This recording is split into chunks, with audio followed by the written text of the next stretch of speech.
Greetings in the name of Jesus. I invite you all to join me in this journey. Let's get into Kingdom Chat.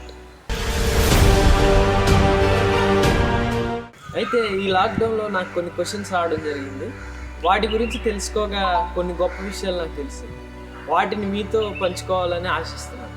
అయితే ఈరోజు నేను మాట్లాడబోయే topic the story of the Bible. How Bible came to us. Bible యొక్క చరిత్ర, అలాగే Bible ఇప్పుడు మన వరకు ఎలా వచ్చిందనేది ఈరోజు మాట్లాడాలనుకుంటున్నాను. దీంట్లో ఉండే contents overview of the Bible, the progression of the Bible, the translations and reformations of the Bible.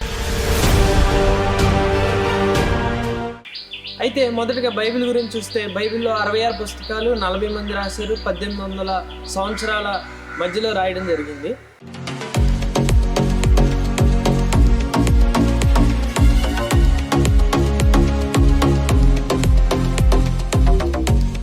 First మనం ఓల్డ్ టెస్ట్మెంట్ చూస్తే ఓల్డ్ టెస్ట్మెంట్ని హీబ్రూలో టెనాక్ అనేవారు. టెనాక్ అంటే 3 words వస్తుంది: థోరా, నెబియం అండ్ కెటువిమ్. థోరా అంటే మోజెస్ రాసిన 5 books, పెంటెటూక్స్ని థోరా అంటారు. నెబియం అంటే prophetic and historical books, 24 books ఉన్నాయి. అలాగే కెటువిమ్ అంటే writings like Proverbs, Ecclesiastes and Songs of Solomon etcetera. అయితే ఈ ఓల్డ్ టెస్ట్మెంట్ని 1000 years టైం పీరియడ్లో రాయడం జరిగింది. దీన్ని వెల్లం అనే ఒక యానిమల్ స్కిన్తో తయారు చేసిన ఒక మెటీరియల్లో రాసి స్క్రోల్స్లో దాచేవాళ్ళు. అయితే ఇది ఓల్డ్ టెస్ట్మెంట్ని అరామిక్ అండ్ హీబ్రూ లాంగ్వేజెస్లో వీటిని రాయడం జరిగింది. అయితే ఈ స్క్రోల్స్ ఎప్పటికప్పుడు తీసి చదివి మళ్ళీ పెట్టేయడం చేత అవి స్పాయిల్ అయిపోతాయి. కాబట్టి ఎప్పటికప్పుడు అప్పటి స్కాలర్స్ అనేవాళ్ళు దాన్ని కాపీ చేస్తూ ఉండేవాళ్ళు. అయితే ఎర్లీ ట్రాన్స్లేషన్స్ గురించి మాట్లాడుకుంటే దీన్ని 287 BCలో అప్పుడు ఈజిప్ట్లో ఉంటున్న హీబ్రూస్ కోసం గ్రీక్లో ట్రాన్స్లేట్ చేయడం జరిగింది. ఆ బుక్నే సెప్టిగ్వెంట్ అంటారు. అయితే దీనికి మనం ఈ 39 books ఎప్పుడు కలిపారనే దానికి సరైన ఆధారాలు లేవు. కానీ కాకపోతే మనం ఒకటి చెప్పొచ్చు, క్రీస్తు కంటే అంటే జీసస్ క్రైస్ట్ కంటే ముందే ఈ 39 booksని కలిపారని. ఎందుకంటే జీసస్ క్రైస్ట్ కానీ హిస్ డిసైపుల్స్ కానీ వాళ్ళు ఎప్పుడు న్యూ టెస్టిమెంట్లో ఈ బుక్స్ అన్నిటినీ కోట్ చేయడం జరిగింది. అలాగే 1947లో ఒక అద్భుతం జరిగింది. డెడ్ సీ పక్కన ఉన్న కుమ్రాన్ అనే కేవ్స్లో ఈ స్క్రోల్స్కి సంబంధించిన కొన్ని మెటీరియల్ దొరికింది. వాటిని అసెంబుల్ చేయగా సైంటిస్ట్ వాటిని అసెంబుల్ చేస్తే ఈ 39 booksకి సంబంధించిన మ్యానుస్క్రిప్ట్స్ అని తెలిసింది. అయితే మనకి అప్పటికి ఉన్న లేటెస్ట్ మ్యానుస్క్రిప్ట్స్కి అలాగే ఈ కుమ్రాన్లో దొరికిన డెడ్ సీ స్క్రోల్స్కి రెండింటిని కంపేర్ చేసి చూస్తే డిఫరెన్స్ అనేది ఏం లేదు. 98% వరకు సేమ్ మెటీరియల్ ఉంది. ఆ కుమ్రాన్లో దొరికిన డెడ్ సీ స్క్రోల్స్ అనేవి 400 BC టైంలోవి. సో కాబట్టి శాస్త్రవేత్తలు ఏమంటారంటే ఈ 39 booksని BC 400 కంటే ముందే వాటిని కలపడం జరిగిందని చెప్తుంటారు. అయితే దీన్ని బట్టి మనం క్లియర్గా ఉండొచ్చు, ఇప్పుడు మనం చదివే ఓల్డ్ టెస్ట్మెంట్ అలాగే అప్పట్లో రాసిన బుక్ సేమ్ ఉన్నాయని, సేమ్ స్క్రిప్ట్ అని. ఈ ట్రాన్స్లేషన్స్లో ఏమీ తేడా జరగలేదని మనం తెలుసుకోవచ్చు.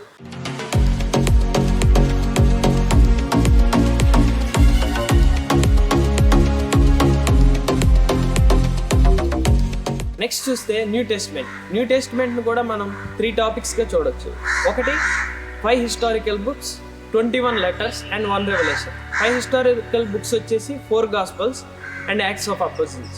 అండ్ 21 lettersలో పాల్ లెటర్ ఉంది, John's letter, next Jude, Peter, వీళ్ళందరూ రాసిన లెటర్స్ ఉంది. నెక్స్ట్ చూస్తే 1 revelation బై జాన్కి వచ్చిన ఒక రెవల్యూషన్. అయితే దీన్ని AD 45 to 95 టైం లైన్లో రాయడం జరిగింది. దీన్ని పెపెరస్ అనే ఆకుల మీద రాసి వాటిని కూడా స్క్రోల్స్ లాగా చుట్టి వాడుకునేవాళ్ళు. అవి కూడా ఎక్కువ స్పాయిల్ అయిపోతుంటే దాన్ని కూడా ఎక్కువ కాపీ చేస్తూ ఉండేవాళ్ళు. మనకున్న లేటెస్ట్ మ్యానుస్క్రిప్ట్స్ అనేది AD 150 ఆ టైంలో మాత్రం ఉంది. అవి మ్యూజియంలో ఉండడం జరిగింది. అయితే ఫస్ట్ ఈ న్యూ టెస్ట్మెంట్లో 27 booksని మెయిన్ లైన్ చర్చెస్ ఒప్పుకోవాలి. ఫస్ట్ సెంచరీ క్రిస్టియన్స్కి ఓన్లీ ఓల్డ్ టెస్ట్మెంట్ ఒకటే బైబిల్గా ఉండేది. అయితే ఈ బుక్స్ కూడా, ఈ లెటర్స్ కూడా సర్క్యులేట్ అయ్యేది కానీ వాటిని బైబిల్లోకి యాక్సెప్ట్ చేయలేదు. అయితే 200 ADలో మెయిన్ లైన్ చర్చెస్ అన్ని ఈ 5 historical booksని ఒప్పుకున్నాయి, అంటే 4 Gospels and Acts of Apostles.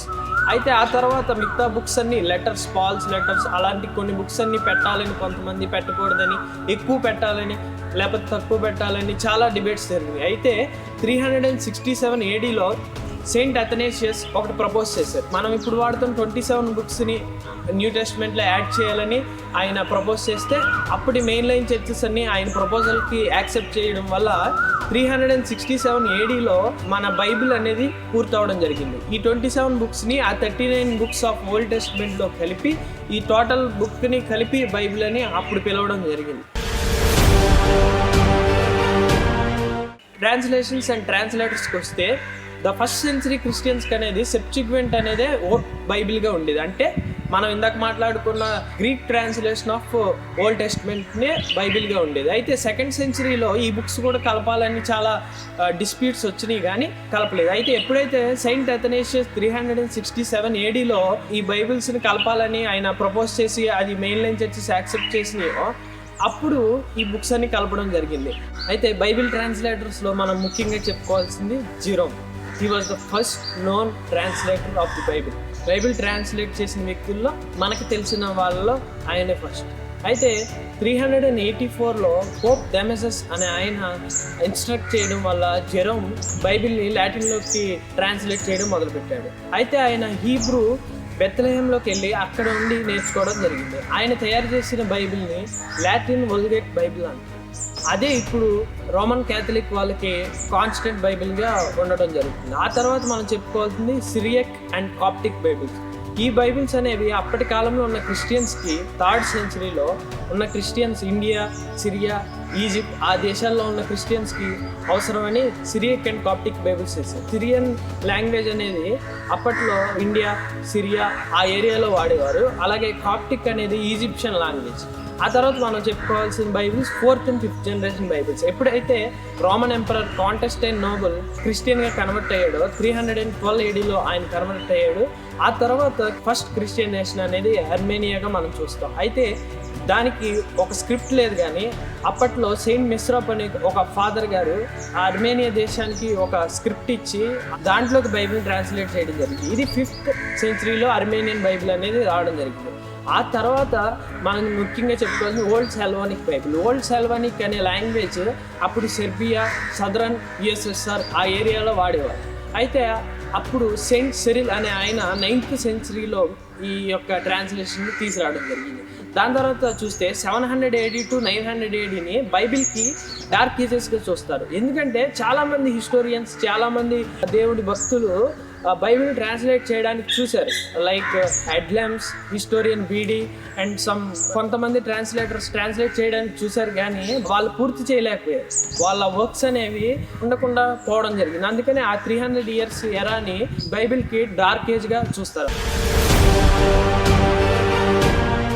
Reformers అనే వాళ్ళు ఎందుకు వచ్చారంటే అప్పటి క్యాథలిక్ పెద్దలు ఏం చేసేవాళ్ళంటే బైబిల్ని ప్రతి ఒక్కరికి కాదు, కేవలం చర్చ్ వరకే ఉండాలి, బైబిల్ అనేది అందరూ చదవకూడదు, ఓన్లీ చర్చ్ వాళ్ళే చదవాలి, బిషప్సే చదవాలి, ఫాదర్సే చదవాలి అని కొన్ని రూల్స్ పెట్టి వాళ్ళు చర్చిలో చాలా రాంగ్ కల్ట్ రిచువల్స్ అనేవి ఎస్టాబ్లిష్ చేసేవాళ్ళు. ఎగ్జాంపుల్కి అప్పట్లో పాపాలు క్షమించబడాలంటే ప్రార్థన కాకుండా ఎవరి పాపాన్ని బట్టి వాళ్ళు అంత మనీ అనేది చెల్లిస్తే జరిగేది.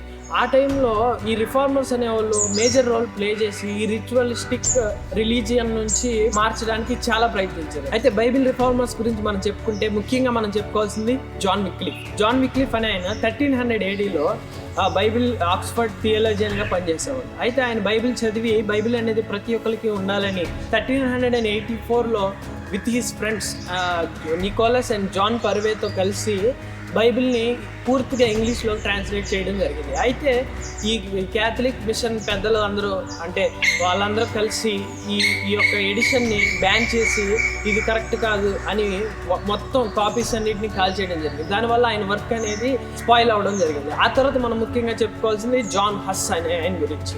1400 ADలో జాన్ హస్ అనే ఆయన విక్లిఫ్ గారి టీచింగ్స్కి ఇన్స్పైర్ అయ్యి ఆయన కూడా బైబిల్ అనేది ప్రతి ఒక్కరికి ఉండాలి అని ఆయన ఈ క్యాథలిక్స్ మిషన్కి వ్యతిరేకంగా పోరాడటం జరిగింది. క్యాథలిక్ మిషన్కి వ్యతిరేకంగా ఎడ్యుకేట్ చేయడం, పీపుల్కి అవేర్నెస్ కలిగించడం, అలాగే కొన్ని ట్రాన్స్లేట్ చేయడం మొదలుపెట్టాడు. ఆయన న్యూ టెస్ట్మెంట్ ట్రాన్స్లేట్ చేయడం మొదలుపెట్టాడు. అయితే జాన్ హస్ గారిని ఈ క్యాథలిక్ మిషన్ పెద్దలు వాళ్ళు అప్పటి రాజులతో మాట్లాడి ఆయన్ని ఒక చెట్టు కట్టేసి చుట్టూరు మంట పెట్టి చంపేయడం జరిగింది. అయితే ఆయన చనిపోతూ కూడా సామ్స్ పాటలు పాడుతూ వాక్యాన్ని చదువుతూ చనిపోవడం జరిగింది. అయితే ఆయన వర్క్ అక్కడితో ఆగిపోలేదు. ఆయన ద్వారా ఇన్స్పైర్ అయిన చాలామంది ఆయన ఫాలోవర్స్ 1475లో న్యూ టెస్ట్మెంట్ని ట్రాన్స్లేట్ చేయడం జరిగింది.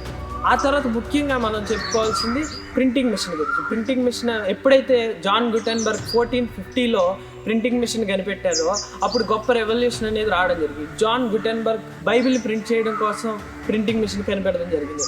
అప్పుడే వెంటనే లాటిన్ బైబిల్ని ప్రింట్ చేశారు, ఆ తర్వాత ఇటాలియన్ బైబిల్ ప్రింట్ చేశారు, ఆ తర్వాత ఫ్రెంచ్ బైబిల్ ప్రింట్ చేయడం జరిగింది. ఆ తర్వాత మనం చెప్పుకోవాల్సింది సెయింట్ ఎరాస్మస్ గురించి. ఎరాస్మస్ ఆయన కూడా బైబిల్ని ఎక్కువ చదువుతూ ఉండేవాళ్ళు. అయితే బైబిల్ ఆర్డినరీ మ్యాన్కి కూడా చెందాలి, బైబిల్ అనేది ప్రతి ఒక్కరికి చెందాలి అని ఆయన కూడా సేమ్ అదే ఆలోచనతో ఆయన కూడా చాలా కష్టపడి బైబిల్ని ట్రాన్స్లేట్ చేయడం మొదలుపెట్టారు. అయితే ఇంతకుముందు చేసిన జాన్ విక్లిఫ్ కానీ జాన్ హస్ కానీ వీళ్ళు లాటిన్ బైబిల్ని ట్రాన్స్లేట్ చేయడం జరిగింది. అయితే ఎరాస్మస్ డైరెక్ట్గా హీబ్రూ మ్యానుస్క్రిప్ట్స్ని ఆయన ప్రింట్ చేసి వాటిలోంచి ఆయన ఫ్రెండ్స్తో కలిసి దాన్ని ట్రాన్స్లేట్ చేయడం స్టార్ట్ చేయడం జరిగింది. అయితే ఆయన పూర్తి చేయలేదు కానీ ఎంతోమందికి ఇన్స్పైరింగ్గా ఆయన ఉండడం జరిగింది. నెక్స్ట్ మనం బైబిల్ రిఫార్మర్స్లో ముఖ్యంగా చెప్పుకోదగిన పేరు మార్టిన్ లూథర్.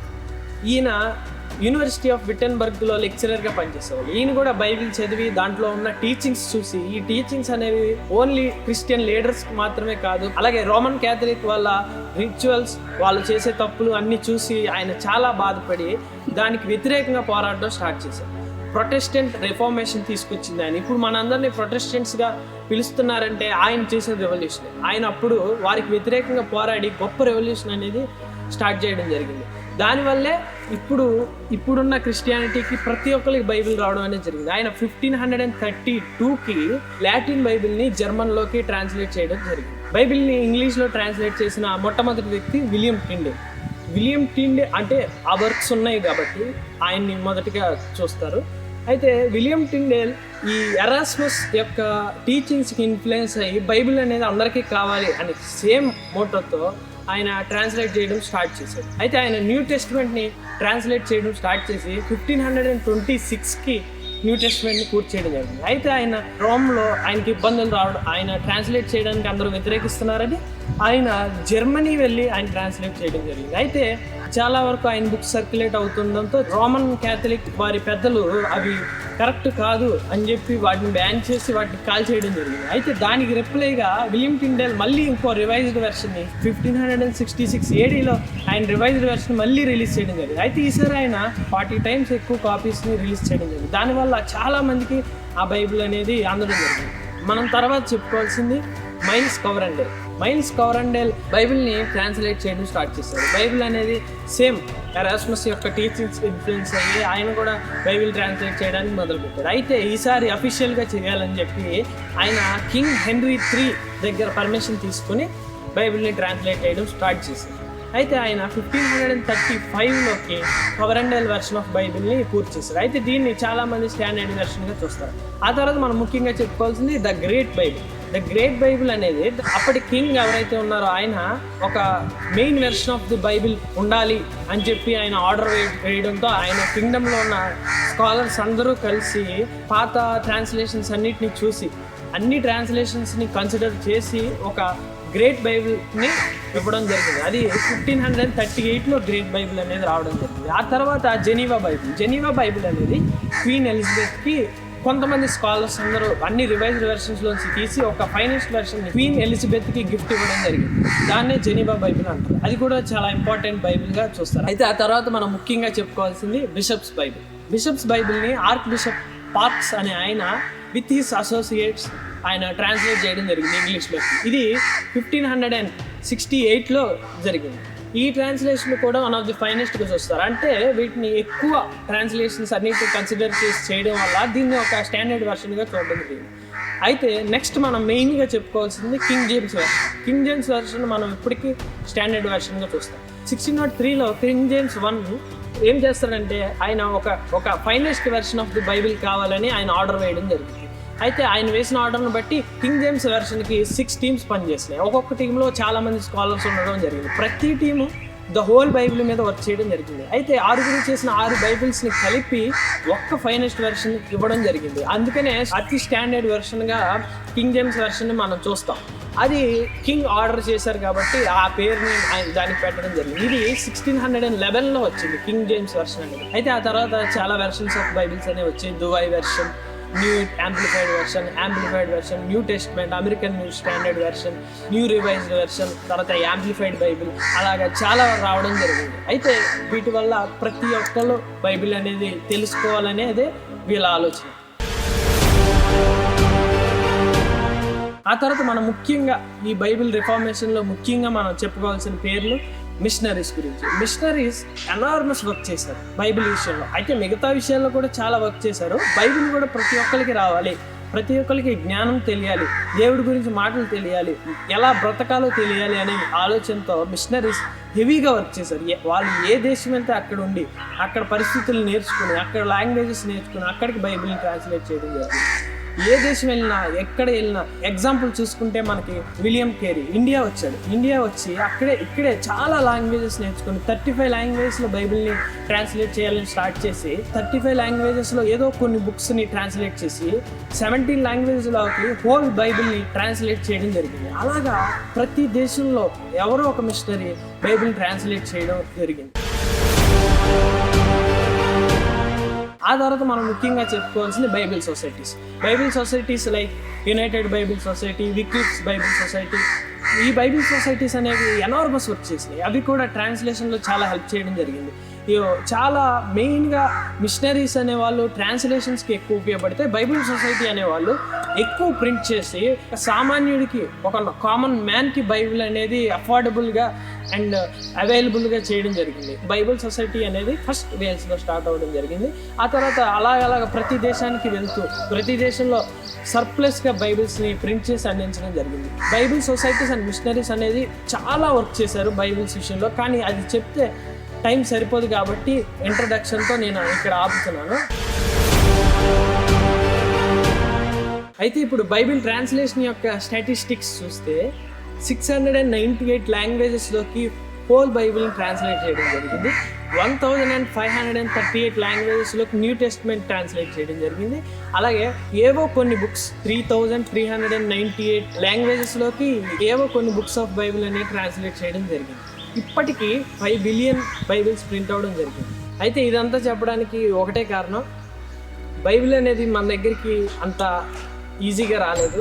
చాలామంది చనిపోయి, చాలామంది చంపబడి, చాలామంది పర్సిక్యూట్ చేయబడి, చాలామంది వాళ్ళ ఫ్యామిలీస్ని వదిలేసుకుని కష్టపడితే ఈరోజు మన దగ్గరికి బైబిల్ అనేది రావడం జరిగింది. దీన్ని ఇంత చులకనగా తీసుకోకూడదు అనేదే నా అభిమతం.